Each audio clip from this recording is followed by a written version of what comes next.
Welcome to another in our series of Kehillat Israel podcasts. This is a recording of Rabbi Amy Bernstein's weekly Friday morning Torah study.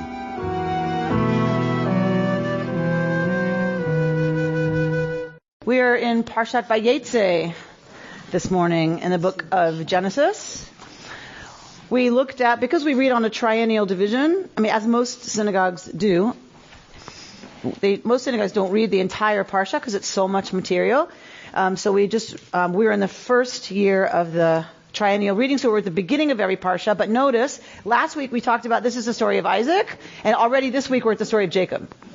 Right? So Torah is that terse, and the material on Isaac is that little. That last week, that was his story. Now, of course, we missed 2/3 of that Parsha, because we're only reading the first third. But we're already now in this week's Parsha talking about this is the story of Yaakov. We're going to get the much longer, beginning of a much longer story about Yaakov. Do the rabbis ever talk about what might have happened in between? They spend a lot of time talking about what's causing Jacob to be as he is because of what it's not written.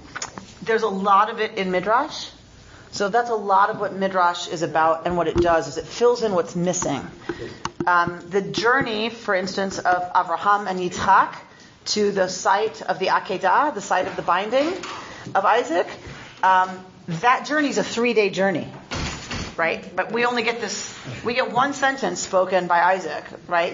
Dad, here's all the gear, where's the sacrifice? And Abraham says God will provide the sacrifice, right? So that's all that's said, but the Midrash can't stand that. Right, that it's 3 days they're walking together. So Midrash does the work of imagining what happens, and particularly when there seems to be a cause and effect that we don't understand. So, like you just said, Jacob does this because, right? Sometimes we don't know why, right? And so Midrash is all about looking at the text and reading between the lines and changing around the letters as a way of playfully getting at why this might have happened and what it means. And our tradition reads Torah like a love letter from God. And when you read a love letter, you don't read it once and put it down.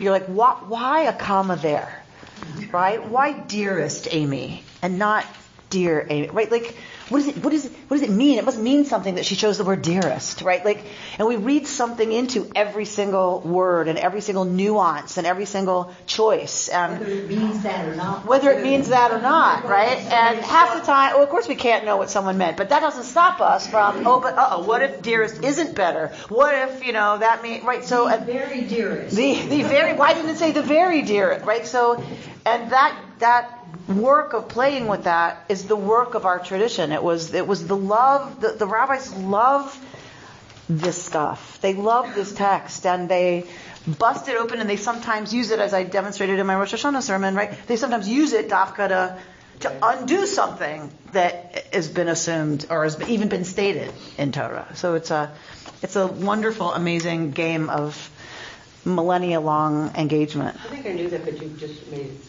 it come alive a little bit, and thank you. But the continual studying, like what goes on in Torah study, is really a continuation, except we're not documenting. That's exactly right. But we continue to do that. We continue to mine this for meaning. And for those who had the LA Times, be sure you read the article in today's editorial by Rabbi David Wolbe about Kirk Douglas turning 100, and Kirk Douglas talking about why studying the Torah has made so much difference in his life. There you go. It's a beautiful. And I would add that if the Torah were really clear, we wouldn't still be studying it. And part of the great thing about the Torah is that it's not clear. And people have said, we got it so we could chew on it. Theoretically, if you believe that God wrote it, which I don't, but if you believe that, God could have been a lot clearer. Right. A lot less ambiguous. Right. So even traditionally one has to assume that God wanted it to be ambiguous so that we were the other piece. Amen. Or God had a lousy editor. Us. Right. So we're looking at chapter 28 of the book of Genesis, where Vayetze begins at verse 10. Remember that these verses and chapter breaks were not put in here by Jews. So often we're like, wait, why does the Parsha start at verse 10? Right? Chapters and verses were not done by Jews. But Jews did the Parsha, did the Parshiyot. Christians did the chapters and verses. The rabbis divided the Torah into portions, but they were non-Jews who divided the Bible into chapters and verses. Headings in a Torah scroll. They're right. If you look at a Torah scroll or a Chumash, traditionally there was no. The break was the Parsha, and it's broken up by Aliyah. So you'll see on the side Rishon, Sheni, Shlishi. You'll see it broken into Aliyot. Not broken. The text goes continuously in a Bible, a printed Bible. But that's the important break. That and the Parsha. When did they do that? I hate dating stuff. Well, was it? I'm not sure how early. James era of the Bible. I'm not sure how early it happened. I don't know. It's strange that we would have then the Christian verses in our materials. Right. They're so pervasive that's just became part of that. And it's how we reference it now, right? It's that we're starting at 28:10, right? Because it's a little hard to reference otherwise. Hanukkah, what night is Hanukkah start? Always The 25th of Kislev, yeah. Right. We're always this year is 24th of December. Oh, got it. Confusion. Okay, so let's start at Vayetze. Oh, yes. Yaakov left Beersheba and set out for Haran. He came upon a certain place and stopped there for the night, for the sun had set. Taking one of the stones of that place, he put it under his head and lay down in that place. He had a dream. A stairway was set on the ground, and its top reached to the sky, and angels of God were going up and down on it. And the Lord was standing beside him, and he said, I am the Lord, the God of your father Abraham, and the God of Isaac.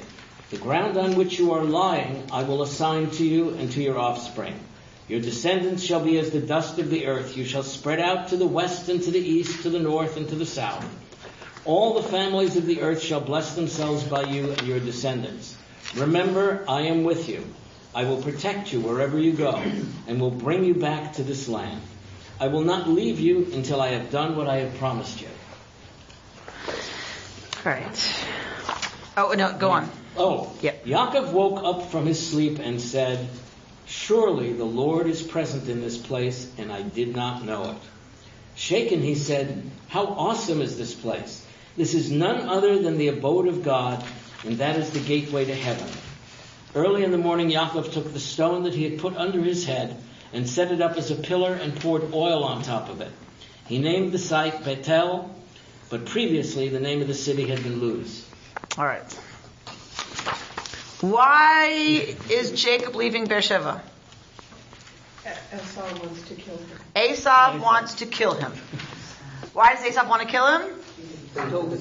He stole his birthright. And at the end of Toldot, at the end of last Shabbat's Parsha, which we didn't read, he has taken also the blessing of his father, who they presumed was dying. And so Jacob, with his mother's, help and prompting, steals the blessing from Esav while he's out hunting, pretends to be Esav, and steals the blessing, and now is a fugitive because Esav has vowed to kill him. All right. We have this journey from Beersheba to Haran. We've had it before. Who else made this journey from Beersheba to Haran? Is it Abraham? No. On behalf of Abraham. Isaac.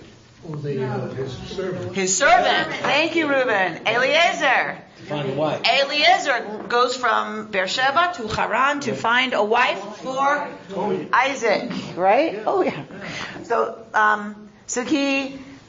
Eliezer goes with hope, but a little worried. Will he find the right one? But goes pretty securely, knowing that he's going back. We have exactly the opposite situation here, right? Eliezer comes with all of these gifts, right? Remember we talked about the Hummers filled with, right, goods from Nordstrom's and Saks Fifth Avenue and Thirsty camels. And the thirsty camels, those thirsty Hummers, right, that come rolling in to Haran. The exact opposite here, that Yaakov comes with absolutely nothing. He's fleeing for his life. He's got nothing. And no prospects. Eliezer's imagining he's going to find the bride and go back to his master successful. And that is what happens. Yaakov comes with absolutely zero prospects. And he is on the run and is coming to Haran with no expectation of anything. They both arrive. They're going to both, at some point, we're not there yet with Yaakov because he's still on the way. They're both going to arrive at a well. What is the well?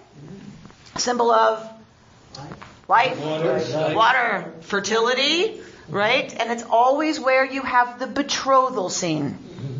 It's always where the hero meets the young woman. And that's going to happen to Jacob as well.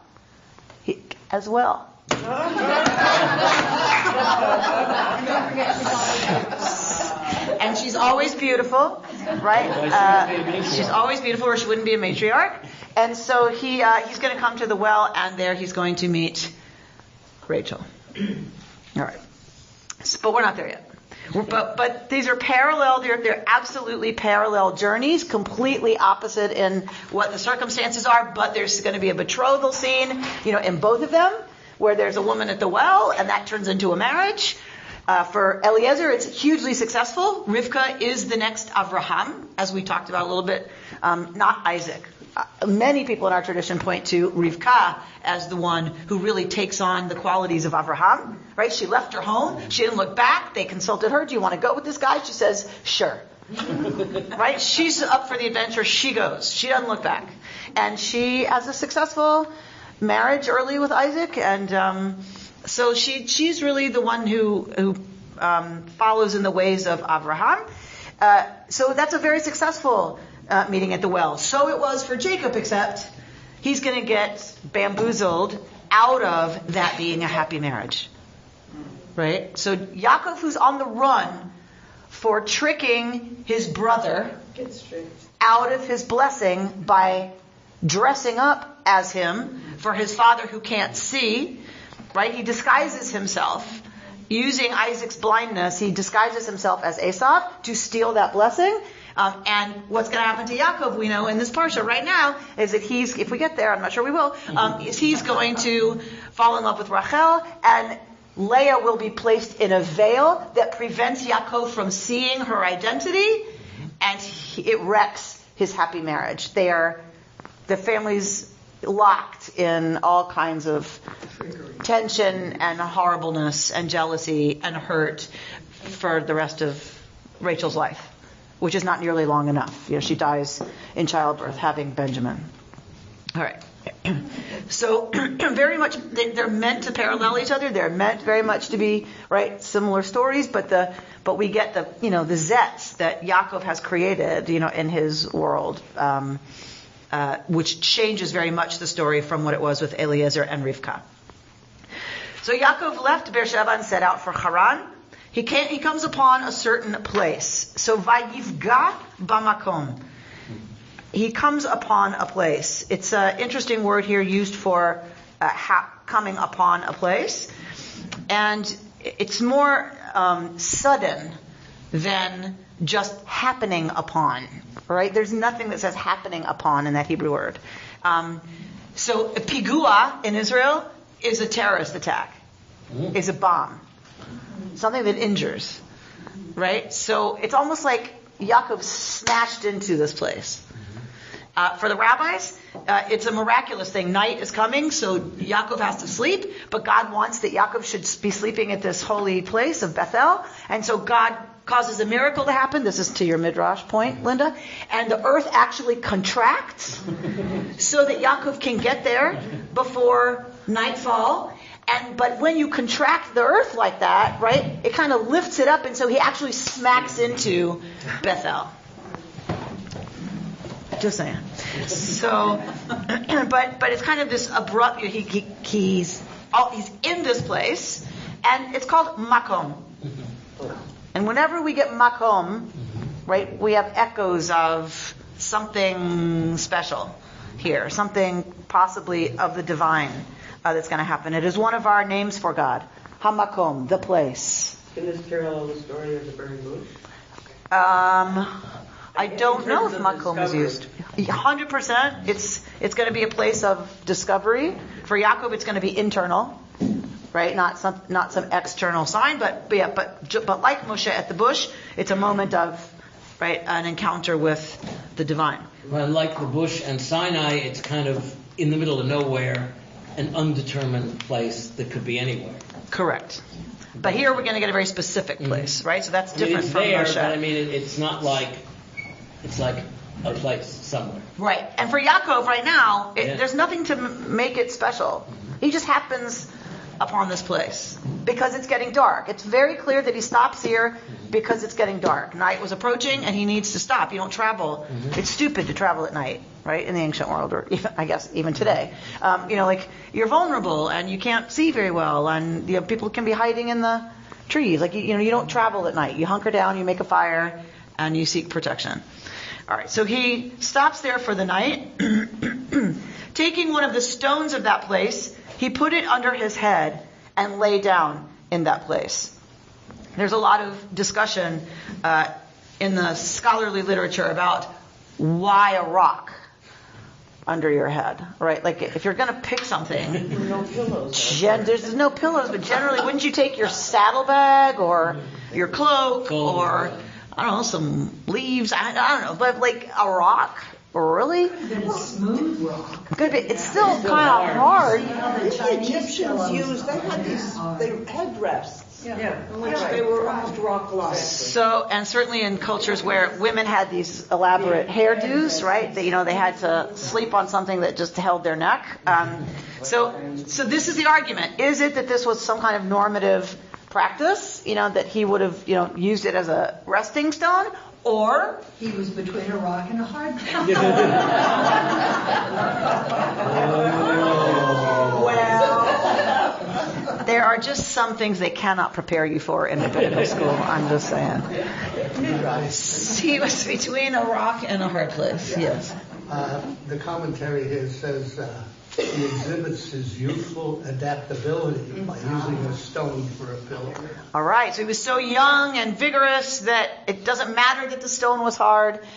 Some people want to say nobody sleeps on a rock. That you just don't. Like, you generally have your saddlebag, you have your blanket, you have something that he's doing it to incubate a dream. That he's freaking out about this journey. He doesn't know what's waiting for him in Haran. He doesn't know what his future is. He's on the run. His brother, could be coming after him and pursuing him for all he knows. And so he's incubating a vision.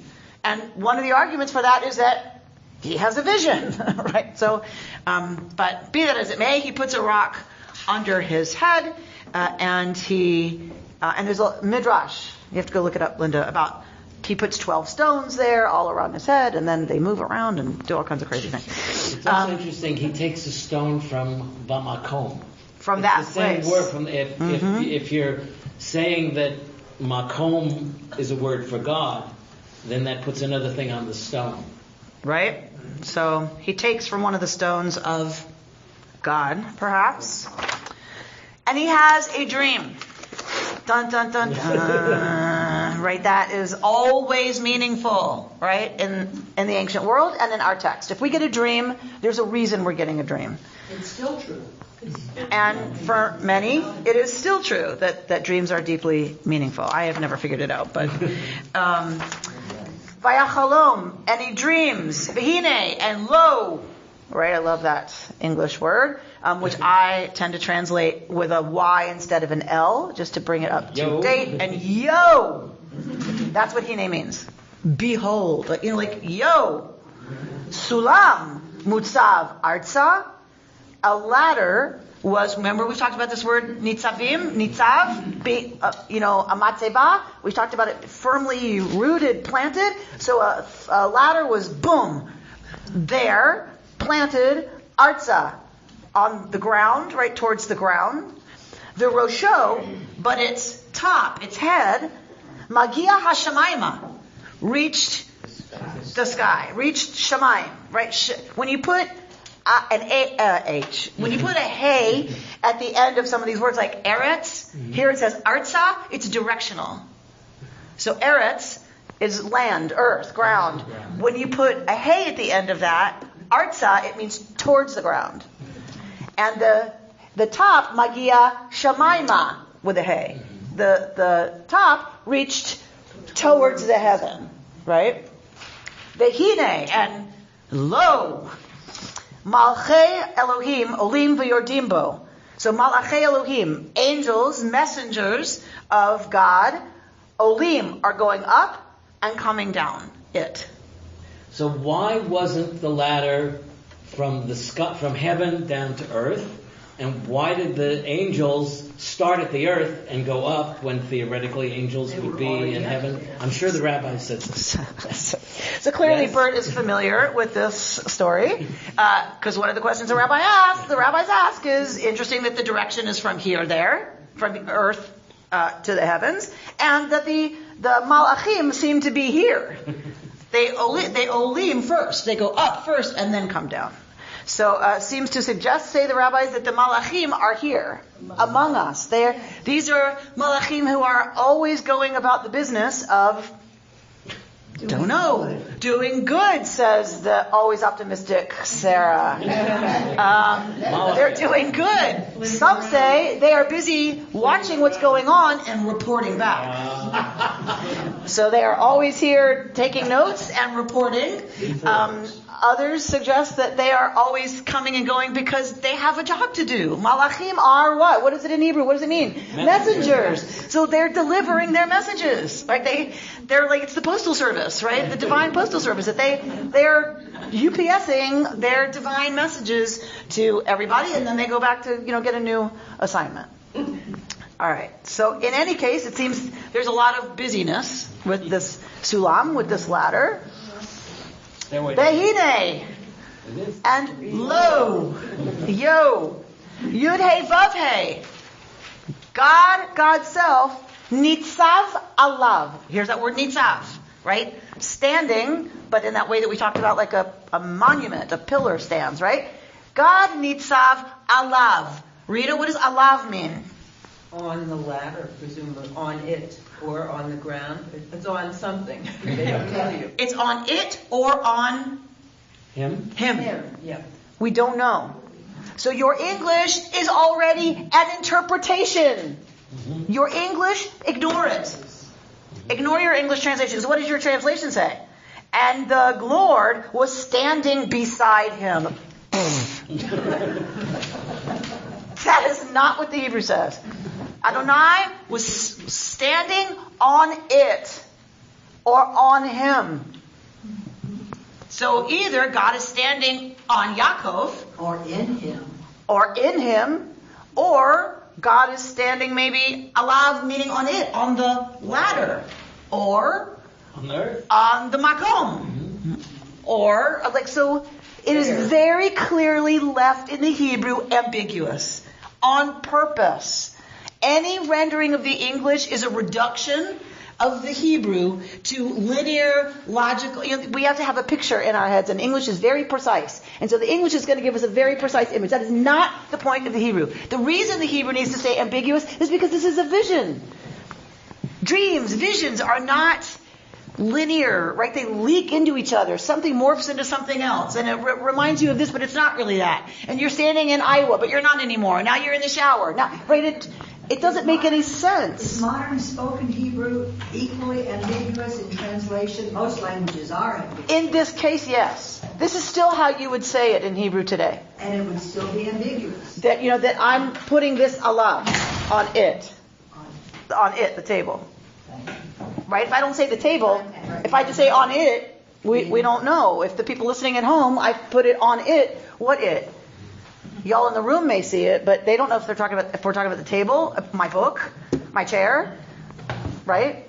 So it's equally ambiguous, yes, in modern Hebrew. All right, so God is standing somewhere in this business. That's what we know from the Hebrew. Vayomer, and And he said, who said? So we're going to presume it's God, because that's who just got talked about. Ani Adonai Elohei Avicha. I am Yud-Heh Vav-Heh. Ani Yud-Heh Vav-Heh. I am Yud-Heh Vav-Heh. The God of Abraham Avicha. Abraham, your ancestor. The Elohei Yitzchak.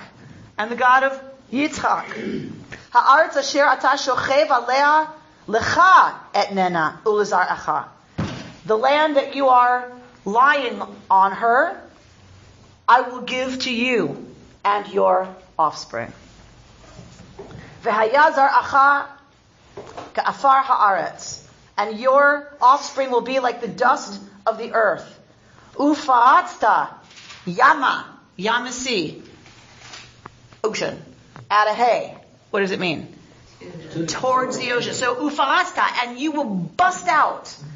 Yama, towards the ocean. V'kedma, v'tzafona, v'negba. So towards the sea, to the west, to the east, to the north, and towards the Negev. Negba. Put an H at the end of Negev, towards the Negev, and south. Everywhere. Exactly right. V'nivrechu v'cha kol mishpachot ha'adama u'v'zarecha. And all of the families of the earth will be blessed through you and your offspring. Very similar to the promise made to Abraham, right? That we studied when we talked about what does it mean that you shall be a blessing, and all the people of the world will bless themselves will be blessed through you, right? So we are getting exactly the same promise here to Yitzchak. Vehine anochi imach, and behold, I am with you. Ushmarticha b'chol asher telech, and I will guard you, protect you wherever you go, and will bring you back el ha'adamah hazot, to this land. Kilo e'ezvacha, I will not leave you, I will not abandon you. Ad asher imasiti et asher dibarti lach, until I have done what I have promised you. So Yaakov is getting assurance that he will be guarded, protected, he will be brought back here, and he and his offspring will inherit this land. Well, this is saying that they'll leave. They'll leave. What do you mean? Well, if God will bring them back. Him back. Well, it's assuming he was going to go some other. He's got to go to Haran. Oh, I got it. He has a job. He has to go to Haran. That's not the Jewish people. That's just him. Correct. So, but God is saying you're going to go to Haran, but I promise I will make sure you are protected and you're brought back here, and you're going to have many, many offspring. Meaning, don't worry. It's going to be okay. Lois? I'm just agreeing. So that you is singular. The you is singular. So this promise, yes, is to Yaakov, but of course the promise is you won't be singular, right? You'll be many, many, many, many, many fold. So this is a deep comfort to Yaakov. I find it also deeply ironic, because he is going to be incredibly fertile with a lot of contention as a result. It is not happy in that household where there are 13 children. Right? And so yes, he has many, many, many offspring, but his favorite one, what happens? He thinks he gets killed. He thinks he's dead. For most of Yaakov's life, he thinks Yosef has been killed. And then when he finds out he's alive, and the brothers stole him and sold him from their own father. This is what he finds out about his sons, that they did to him. I mean, it's not... So as comforting as this dream is, I always read it knowing what's coming, and that the facts are true, right? Yes, everything God says is technically true, but it's in a way misleading about how difficult it's going to be for Yaakov. That's life, and that's his dream. I mean, it's his own dream that he needs comforting in this very anxious time, that everything will be okay. It reminds me of, being 13 and wanting to know that, how's everything going to turn out? And just, I wish somebody could tell me everything's going to be okay in my life. What's my life going to be like? And that's this, and he felt himself or God telling him it's all going to be okay. And so had the revelation come to you at 13 that you felt pretty certain was from the divine, that you're going to marry someone, you're going to have a lovely home, you're going to live in a beautiful town, you're going to have 2 healthy, amazing sons, right? Would you have imagined that it meant you were going to have to put up with Christopher? Never studied so it would give me a sense of ease to go That there'll be somebody. No, I mean, I'm serious. That there would be somebody. I'm going to get married. All those things that we think we want. That's going to happen. What we can't know at this point is how hard that's going to be. Is what that's going to actually mean. We think what we want is to be assured that we're going to get all these things, which I think is true. We do want that assurance. What we don't get is that even getting all of that is careful what you ask for ye may surely get it. I want a, good rabbi job. Yeah. So, like, I'm just kidding. And we thank God. But you don't know what that, right, the comfort is, because that's what I want. What we don't understand, what Yaakov can't understand at this point is it's never going to be. It's never going to be what we think, and it's always harder and more complicated, right? Than we know. But it's like he's carrying the curse of what he did, and that's what's played out. I mean, God gives him the confidence to go to the well and take a wife, or wives, as it turns out. But he's punished. Do we know how old he is at this point? I'm sure the rabbis tell us somewhere, but because they calculate. I mean, is he like a young man, or is he 50 or like 20 or? I don't know. I always think of him like as in his 40s. But that's just the okay. story. But remember in Torah times that they live a lot longer. Right? Sarah gives birth at 90. I mean, so the numbers. The numbers don't really, for me, tend to mean very much or add up very much. He's not a teenager. He's not a teenager, but he's not married yet. Right. So he's on the verge of his life. I mean, I think what it tells us is not just for him. It's not like he's cursed or he's got problems. Life is not. Life's not easy. You can have everything that you hope for, and look closer at the details. There's challenges. I do think there's an element, however, in this story, because it's crafted so carefully. There's a part of me that really does think there's a message here of what we reap, what we sow, and that he would not be on the run and go into Haran and wind up in Laban's house to be tricked had he not tricked his brother. And yes, everything we do in our lives leads to another thing. I get that. But I really do think for Torah, it's like you bamboozled your father and brother, and what goes around, my friend, comes right around. And I always think of him as being in his 20s because it's that angst that most of us feel in our 20s. We're looking for the right person and the right... So whatever his age, that's definitely the stage in his life that he's at. He's individuating. What does it mean to leave your parents' house? He's been defined by his mother. His mother put him up to tricking his brother out of the blood. So what does it mean to pull out of that family system and not be defined anymore by how your parents see you? And what does it mean to individuate? It's painful, right? It's really painful to pull away and say, I won't be defined by you. It's risky. And by the way, he never sees Rivka alive again. That whole business cost him his mother and cost her son. Right.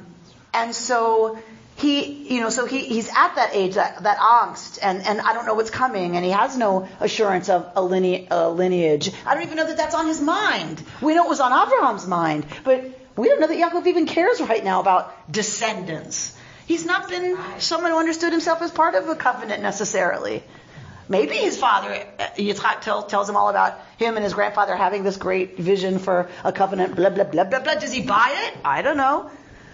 Did he read himself into that? We don't know. Here, clearly, he gets an understanding that he's being addressed by the author of that covenant, that he is absolutely in line for that promise.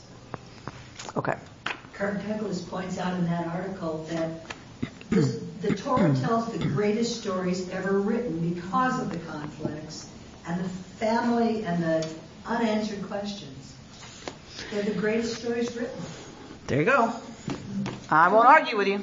Do we know if he had any regret for his actions? Torah rarely speaks of regret. The only time we get regret mentioned in the Torah that I can recall is God regretting having created human beings, and we saw where that went. Right? I always say divine regret, right? That. Didn't he regret the flood? No. Before God promises it won't happen again. So we can assume God regretted it. Torah doesn't spend a lot of time talking about the inner lives of people. That's our contemporary desire to understand psychologically, emotionally what's happening. That's not the interest of Torah. So when we see emotion in Torah, it should be like exclamation point, bold, underlined, italicized, right? Because with neon ink, right? Because it's a huge departure from what Torah is usually concerned about. Like what we're seeing here with jealousy and... Right. And we have to read some jealousy in. We do that naturally as modern readers, but we have to watch for, does the word jealous appear? No. That's what we have to watch for. Not that we can't read in. We can assume, of course, Leah's jealous because there's this rivalry, but we have to be careful not to put it on the text. Right, just to say really clear what's happening in the text. All right, so what's happening in our text now? Vayikatz Yaakov mishnato, and Yaakov boom, wakes up. This is not a gentle, oh wow, the birds are singing, the sun is up, it must be morning. Right, this is you have those dreams where you're right, and you startle awake. So this is the sense of Vayikatz. He wakes up suddenly from his sleep and says, what we have on the board. Achein, yesh yud hei vav hei b'makom hazeh, v'anochi lo yadati. I didn't know. Achein, surely, it's a terrible translation. What would you say instead of surely? Most definitely. Most definitely. Most positively. Wow. Probably. Wow. Verily. Verily. Yo. Double yo. True and certain it is. True and certain it is, right? So, achein. Wow. For sure. Yesh. Yud Hei Vav Hei. Yesh. There is. Yesh. It's existence. Yesh. Having. It's very hard to explain the Hebrew here to an English speaker because we don't have it in English. You can say, there is a marker case, there is an eraser case on the table. There is. So that's the yesh. There is a marker case on the table. So the yesh of that. But in Hebrew and in Kabbalistic tradition, yesh is about very existence. Yesh as opposed to me'ayin, nothing. Isness as opposed to nothingness. And they are in tension all the time. So for the Kabbalists, so I want you to start thinking about, the verse is up there for a reason. We're spending the rest of the morning on that verse. So, achein, wow, yesh, there is. Yud Hei Vav Hei, b'makom hazeh. There is Yud Hei Vav Hei in this makom, in this place. Va'anochi, what is that vav doing? It's always, a vav is either conjunctive or disjunctive. So how do you want to translate it? And or but? Which one? And or but? However. But. However, say two over there. Any votes for and? I'll go and. Pam and Laura and Linda are saying and, alright? So it's either but or and. Anochi, I, lo yadati, I didn't know. All right. Sounds pretty straightforward. Vayira, so he falls immediately into awe with that awe that's got the tinge of fear, and says ma nora, right? How awesome! He falls into a state of awe and says, "How awesome is this place?" This is a real epiphany. It's a real epiphany. Ma nora hamakom hazeh. How filled with awe is this place, right? And he puts a matzeva, right, because he understands that this is the gateway to heaven. The veil is thinner in this place. It is the meeting place between heaven and earth. It is a holy place. He puts up a matzeva, a pillar. He anoints it with oil and calls the place Beit El, the house of God, the house of El. All right. And And right, that replaces the name of the city that had been Luz. It is now called Beit El. This is how Beit El got its name. This is how the elephant got its trunk. Right? So this is one of those stories. I always thought he was like, I pictured this as being in the middle of nowhere, and then here he says he's in a city, unless he was outside the city. Probably outside the city. The other piece is Bethel doesn't really ring the same as Beit El. Because? Well, Bethel sounds like a label. Yeah. Rather than definitive. Rather than house of God. Right. Bethel, whatever. All right. So there's a wonderful book written by the most amazing and wonderful Rabbi Larry Kushner. Rabbi Lawrence Kushner. If you've never read his work, you're missing something. You're missing out on a real treat. The book is called God Was in This Place, and I Did Not Know. And it is 7 or 8 chapters, each chapter devoted to a philosopher in our tradition interpreting this verse as demonstrating their philosophy. That this verse and the way they parse it is an example of their philosophy. So we're going to walk through a little bit of that quickly. He cases the and and not a but by that title. Huh? That's right. He says an and. Oh, says the and people. And you think we're not going to argue with Kushner's translation? No. And you're in that camp, right? Right. So, Achen, yesh, yodei vafei b'makom hazeh ve'anochi lo yadati. Says Rashi. Rashi in Provence, right? Around the year 1100, 1000, whatever. He's in Provence, very much a part of Ashkenaz, very much a part of Eastern Jewry, Eastern European Jewry. At Provence, where is this amazing intellectual, exciting center at Rashi's time. And so Rashi is often translates biblical Hebrew that we don't understand anymore because we've lost what they mean. He translates it into medieval French. It's like now it's clear. Right? So, but a lot of words got saved for us because Rashi translated them into medieval French. And we can look at the medieval French and have an idea of what at least in Rashi circles, that word was thought to mean. And he taught his daughters. And he taught his daughters. There's a book, Rashi's Daughters. 3 daughters. No, it's 3. It's a trilogy. Trilogy. Okay, 3 books, 3 daughters. I don't know. All right. So for Rashi, how is Rashi going to interpret this verse? Rashi's going to translate this to be about a certain kind of waking up.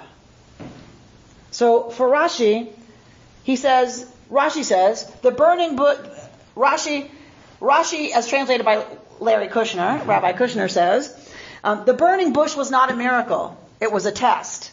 God wanted to find out whether or not Moses could pay attention to something for more than a few minutes. When Moses did, God spoke. The trick is to pay attention to what is going on around you long enough to behold the miracle without falling asleep. There is another world right here within this one whenever we pay attention. How does Rashi translate this verse?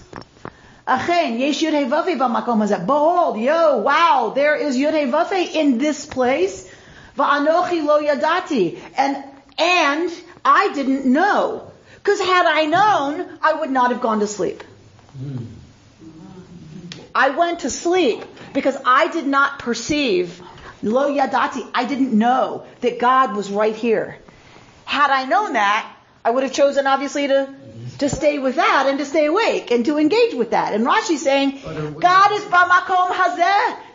God is in this very place, this very experience, this very moment. But Anochi lo yadati. We don't, each of us, right, don't know that. And so we go to sleep. Or we don't know it because we're asleep. Right? And then it takes cultivating an awareness of where is Yud Hei Vav Hei B'makom Hazeh in this place. Because this is a statement that it always is. And I'm using it of God in this case, right? Because it's just a better translation. Again, this is Rabbi Kushner on Rashi on this verse, or on Rashi's philosophy related to this verse. Judaism sees only one world, which is material and spiritual at the same time. The material world is always potentially spiritual. For Judaism, all things, including and especially such apparently non-spiritual and grossly material things as garbage, sweat, dirt, and bushes, are not impediments to, but dimensions of spirituality. To paraphrase the psalmist, the whole world is full of God. Malo kol haaretz kavodo.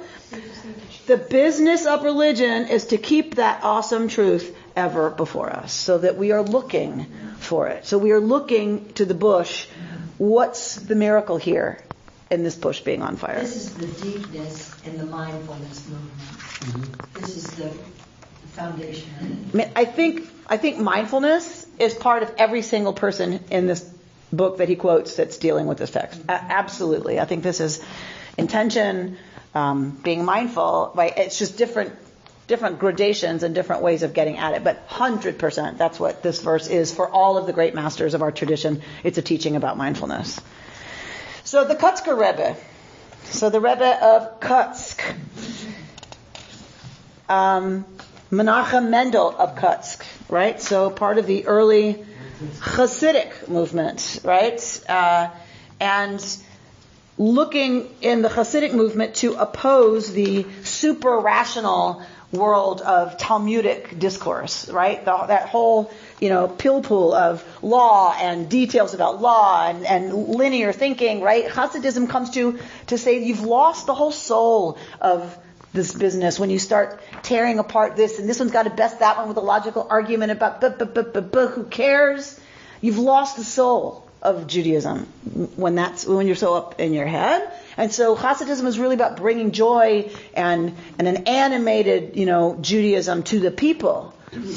So the first idol, says Menachem Mendel of Kutsk, and the one that makes us idolaters is not a statue, meaning something we make. That's how we tend to think of an idol, but the ego. I'm not referring to that imaginary dimension of the psyche postulated by Freud. This is all Rabbi Kushner. Also called ego, but rather to a way of acting that says, I judge us both, and I am more important than you. The verse here literally reads, surely God was in this place, and I did not know. The sense is, and me, I didn't know. But the I, the Anochi, seems to be redundant. Right? Why do you have to say, and I, Anochi? You could just say, lo yadati. This yud, lo yadati means I didn't know. It's right there in the verb. Right? Hebrew, the body, like other Romance languages, the body, who you're talking about, is in the verb itself. How you conjugate the verb is he, she, I, it, past, present, or future. So this says, I, past tense, no. Didn't. Here's the lo. I didn't. Right? This is to know, past tense, I. That's all you need. Hebrew is not redundant in the Torah, God forbid. So what is this doing here? Why do you need Anochi? It's taking more responsibility. So it's taking more responsibility. For the Kutzker Rebbe, it's saying, this is ego. When ego's involved, Anochi doesn't know that God is present. As in, how could I not have known? Because if I'm so preoccupied with me and my needs and my things and what I'm not getting and what I'm not doing and what I should have gotten and it should have been, when I'm caught up in Anochi, in me, lo yadati, then I can't know that God's in this place. There was no room for knowing. There's no room for knowing. But not that it's his fear that drives out all knowing. His fear of what's coming after him or what is going to be in front of him does not allow him to be in concert with what's around him. So yes, the Kutzker's taking it further to say, yes, part of it is our fear. Part of it is just our preoccupation with me.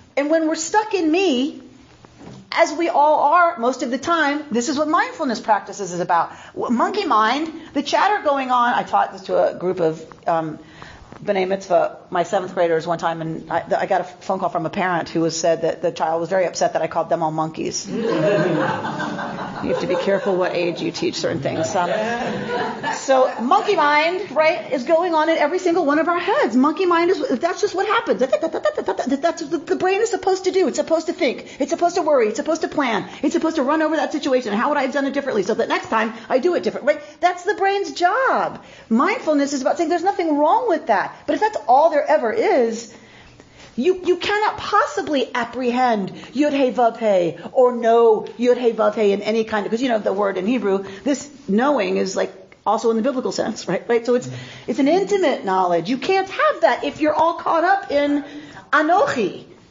ego, me. And it's not just a bad ego. It's just our regular, everyday preoccupation with our own thoughts, our own worries, our own concerns. And so Anochi has to disappear for us to apprehend Yod He Vav He. What did Kushner say again about how he defines ego? Something about... I judge you and me, and I judge me to be superior. Right? Okay. I judge us both. I judge us both, and I am more important than you. Is how he said it. This, to me, listening to you, it's like if you fill everything with yourself, there's no place for God. Right. Or anything. And I can even relate that to Shabbat, right? If you fill all 7 days just with your own work and your own preoccupations, there's no place for the spiritual. There's no place for that to be there. I think that's one of the great, fantastic things about Shabbat. It's someone said it's the space between the notes that makes the music. Or in the Torah, it's the space between the words or the letters. Somebody said that. There you go. The Ludmir, the teacher from Ludmir, Chana Rachel. Chana Rachel, the only child of Monish Verbermacher of Ludmir, a town in Ukraine. Her mother died when she was very young. Apparently there's no other children. Apparently he did not remarry. And apparently he, the Ludmir Rebbe, taught her everything he knew. And she herself became a Rebbe. And, right. He doesn't give me a date, but Ukraine, it's the old country, or an early 18th century. So it's in the Hasidic period. Her popularity as a tzaddiket, a female tzaddik or rebbe, effectively ended soon after her 40th year when she was persuaded to marry. She returns to it much later in life, but she would teach from behind a door. And the door would be opened so her students, her followers could hear her, but of course they couldn't, God forbid, look at her, right, while she was teaching, because that would be sexually, distracting for them. It could lead to dancing. Exactly right. Exactly right. And so for her, her philosophy is about how do we deal with evil, right? So this is somebody who's witnessed, pogroms, who knows, an incredible, tricky life, right? Not that the others didn't. It's just that this is her focus. A lot of her focus is on evil and good. And what does that mean? Either you have evil and good, she says, in one world, or what you're left with. If you don't have that, the evil and good are all intertwined in this world, then what you're left with is God and Satan. Because there's only two ways to do it. It's here together, or there's good, and then there's an opposing force that's evil. And it's about which system are you going to pick. Neither one is easy. The existence of evil is not easy to deal with, but it exists, so we have to deal with it. So that's the question. And so for her focus on this verse, achein. And none of these are exclusive of each other. They're not mutually exclusive, right? But I just want you to get you to feel the breadth and depth of our tradition and how it treats even just one verse of Torah in terms of how it's explicated and how much it means in different systems and for different teachers. So, Achein yesh Adonai b'makom hazeh becomes the focus for her. So, wow, there is Yud Hey Vav Hey in this place. But I didn't know it. What place is she talking about? Wherever, here. But what is she lifting up about Hazeh? In places of evil. Oh. That there is even Yud Hey Vav Hey Bamakom Hazeh. Va'anochi lo yadati. But I didn't apprehend it. Because that's her concern. Dealing with the existence of evil. And we know that from her writing. And not her writing. What her students said she taught. So she says, if you don't have an awareness that God is even in those situations that we would identify as evil, then there must be some other non-God power. This is all Kushner talking about her teaching, that makes it real and gives it vitality, and with whom God is in eternal conflict. That's very important with the show-off. 100%. In such a universe where the source of evil is other than God, sooner or later, one way or another, you wind up with some kind of demonic force. A sitra achra in Kabbalah, the other side.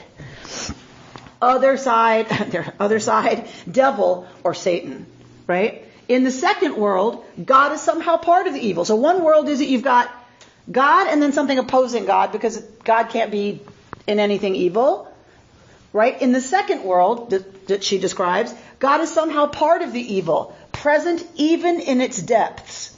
This is the meaning of our assertion that God is one. Oneness at the core of all being, in whom everything, yes, even evil, ultimately converges. The source of all reality. If God is the source of all being, and human evil is real, then God therefore must be in it also. The evil does not derive its being from some extra divine source. This is certainly what Job learns when God speaks to him from out of the whirlwind. God does not cause, tolerate, or even forbear the evil, but God, as with everything else in creation, is in it.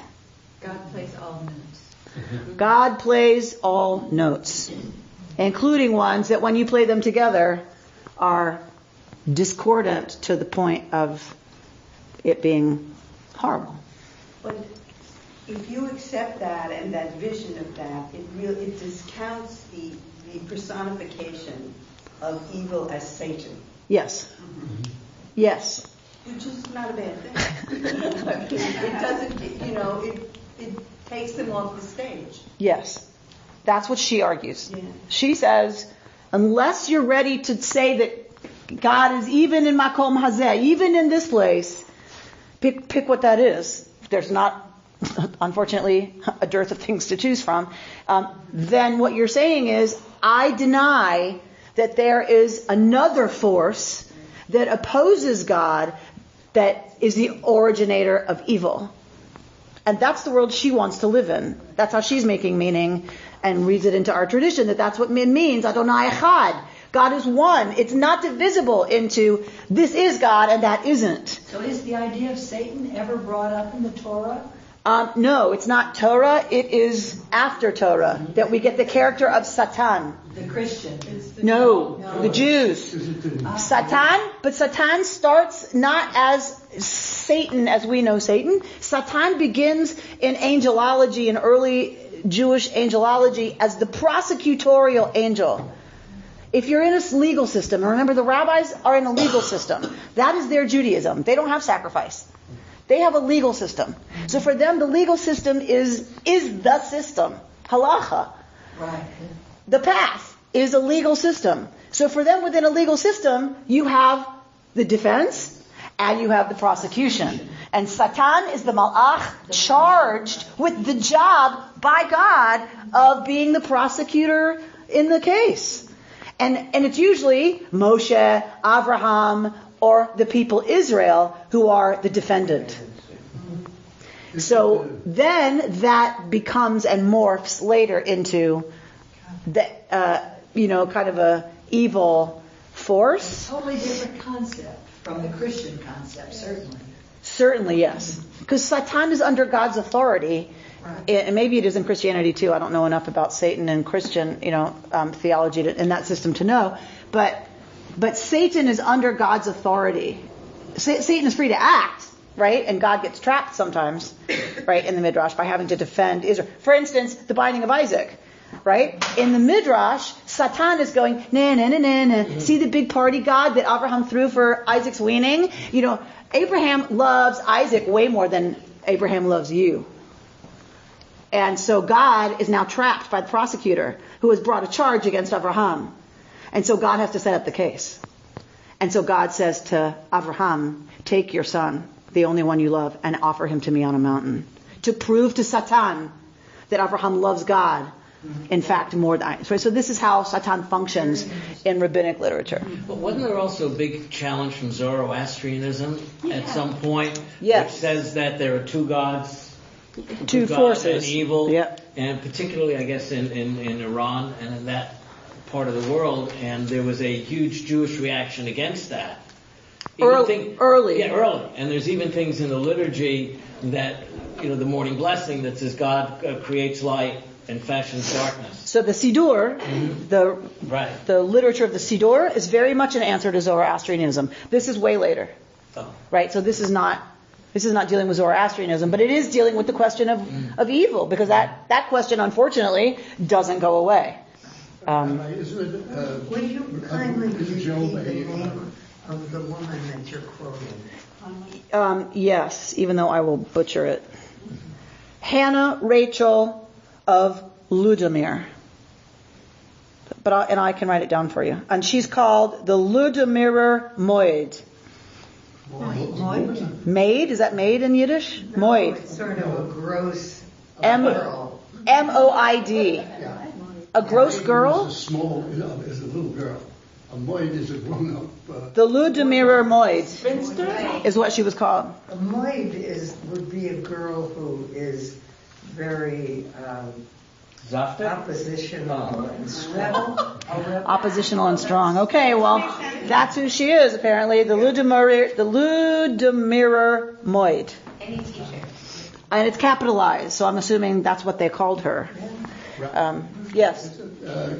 Show a contest between God and Satan? Not that I recall. Job is sent to do a job he doesn't want to do. The conflict is between God and Job. Job doesn't want to do what God wants Job to do. Okay. Amy, is there no need to reconcile the presence of God and evil at the same time in the same place? So she says, think of it this way, explained the maid of Ludimir. If the world is covered by an ocean, the ocean naturally would be implicated in everything that happened. But we would not blame the ocean for its currents, its waves, or its storms. The ocean simply is. In much the same way, God's ubiquity does not mean that God is therefore in the business of causing, intending, or even tolerating human misery. Correcting those things is the business of human beings. That is why God made human beings in the first place. This is the free will issue. Yes. It's not God's fault. That there are some things that we understand them as bad, like cancer, because they hurt us. But there's nothing wrong or evil in cells that want to reproduce. I'm anthropomorphizing, obviously, but they do, that just reproduce and replicate. There's nothing wrong with that. When it affects us, we go, wow, that's terrible. How could God allow cancer? Right? So that's one level. The other level is that there are some things that just exist. They become evil because they hurt human beings or other creatures, and it's our job to mitigate that as much as possible. What role does God play, if at all? Is there a role? So God's role is for us to draw on God and godliness in such a way as to behave in the world so as to be repairers and tenders to the people who hurt, and to find cures, and to rebuild houses and build houses that can withstand the earthquake and clean up after the tsunami. And there's negotiations with God. There for whom?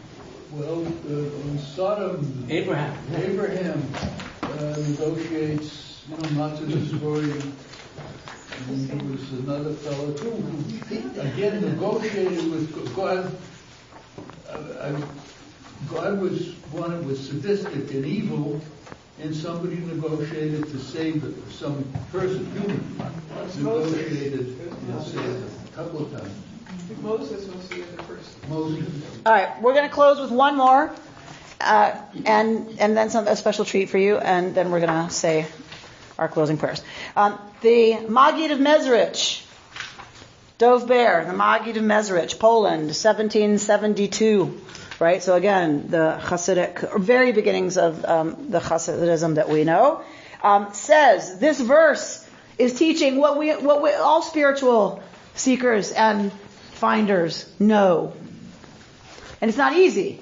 Achen, and it's similar to when we said before. Wow, yesh yurei vavhei b'makom hazeh, in this place. Va'anochi lo yadati. But I, and again, this is going to be the focus for the Maggid of Mezrich, Anochi lo yadati. That Anochi doesn't know, but that what this verse is teaching is Anochi has to go away in order to apprehend God. You have to remove yourself. The self must disappear. So in Rashi, it's a focus on the self that pulls us out of the knowledge of God's presence. For the Maggid of Mezrich, it goes further. You have to disappear in order to apprehend the divine that is in this place. The boundaries between you and other, capital O, have to dissolve. Right? This is, that mystical union, right, kind of idea. You must cease to be aware of yourself. It's hard to, I don't know how to talk about it, but I kind of get it. Anochi, the I that knows stuff, is not the one who knows this stuff. Anochi lo yadati. As long as you're aware that you're thinking about is God in this place, you already you've lost it. You're already in the way. There can't be an anochi. You have to be in that state where you don't know there's a you. Completely give yourself over to it. That you're not even aware you're giving yourself over. That's gone. It's all, I am gone. I'm just there. I'm present and completely, right, a part of. This is really fullness. It's complete fullness. At the same time. So full that there's no me that's full. Right. There's the drop that's in the ocean. Is there a distinguishing boundary between the drop and the ocean? No. And that's what he's saying. Anochi is the drop. The drop goes away. It returns to ocean. And that's the state we are in when we are knowing the divine. This reminds me so much of the Yotzeit prayer. We're not talking about death and us and life. We're talking about the glory of God. In which all of it exists and unfolds and has its being. Yes. Absolutely. The moment you start hearing what you yourself are saying, you have to stop. Taught the Maggid of Mezrich, because you've just gotten in the way. Right now, as soon as you are aware that you're saying something, it's already about Anochi. You've already put the wall up. And so so Rabbi Kushner's way of getting at this is says, you ever talk to yourself? I don't mean when you're alone in the car. I mean, did you ever ask yourself a question to find out if you knew the answer? Like, who am I? Or what is the meaning of my life? Did you ever get an answer? And the meaning of this verse is, what would you do if the answer were, who's asking? Right? Like, I'm asking, what is my life about? What's the meaning of my life? Who am I? What if the answer is, who's asking? Right? That comes outside of, who am I? Who's asking? Right? So that's for him like a way at getting at some of this. And I will close with, they who cleave, so this is the another Rebbe who studied the Maggid of Mezrich. They who cleave with all their mental powers to God, they have lost their existence. Like a drop which has fallen into the great sea and has come to its root, and therefore is one with the waters of the sea, and it is not possible to recognize it as a separate thing at all. This may be the most profound bit we've studied so far.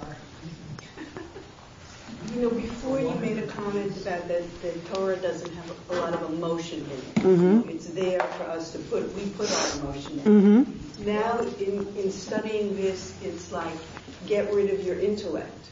the intellect, which is something when you're like acting, don't think.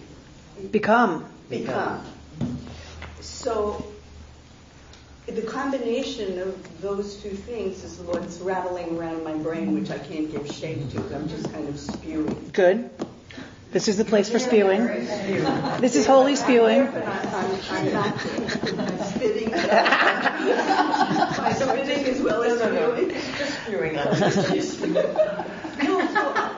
I mean, it's like a dichotomy and dichotomy that we're, dealing with. Like, words are just so limited. Even the reason you're having trouble getting at it with words is because it's ineffable.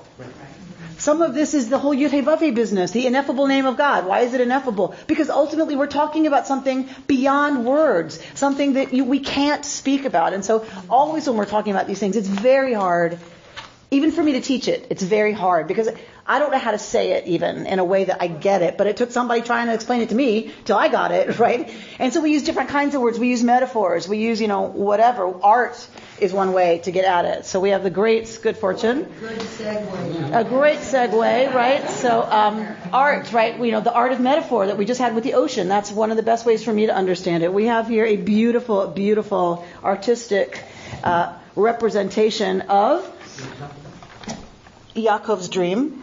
Is that Elena's work? That is Elena Allen's And may I just tell you work. that it was the rabbi who helped me. I was unable to finish this painting for years, and it was last year or two hearing her lecture on the same parsha that enabled me to put in the angels and God through the Yud Hey Vav Hey, and I hadn't been able to figure out how to get God and the angels in there without being trite. Paint is limited too, Elena. All right. Right? So what she's all approaching, but it's limited. So what she's saying is the angels are represented here in her painting in gold paint, but it's the name of God, Yud Hey Vav Hey, written in vertical form, because we get that God is standing on it. On what? Right? On the ground? On the ladder? On Yaakov? Right? So standing. So she's got the name of God standing like a monument, like a pillar. And it's ambiguous. Is it on the ladder? Is it on the ground? It's possibly, as we're learning from this, everywhere. And that for her is the representation of malach. Of messenger. Where is this painting going? This hangs in Matt Davidson's office because Elena very generously donated it to the synagogue. And so I felt like I owed it to you. You made me able to finish it. So just another way, right, of interpreting this amazing. Hey, Vav Hey, you're saying vertical. Yud Hey Vav Hey, Yud Hey Vav Hey, Yud Hey Vav Hey. Right, Yud Hey Vav Hey. So she was, from what I understood, she had a hard time putting the angels into a visual that wasn't going to look like, a Hallmark card. Like, right? And the epiphany happened in Torah study of it being the name of God, right? As the messengers are really a representation of the divine. So beautiful. So you can go to Matt's office to visit it anytime you like. And may it inspire all of us to dig into wherever we feel challenged. Elena felt challenged by finishing this piece. May we not get all caught up, anochi, in judging what our work is, whatever that is. May we stay out of monkey mind about it. And may we lean into the challenge where we feel called and inspired to do so, that we may create, like this piece, and what we do in here, true beauty in this world. Shabbat Shalom. You've been listening to Rabbi Amy Bernstein's Friday morning Torah study from Kehillat Israel in Pacific Palisades, California. For more information, go to our website, www.ourki.org.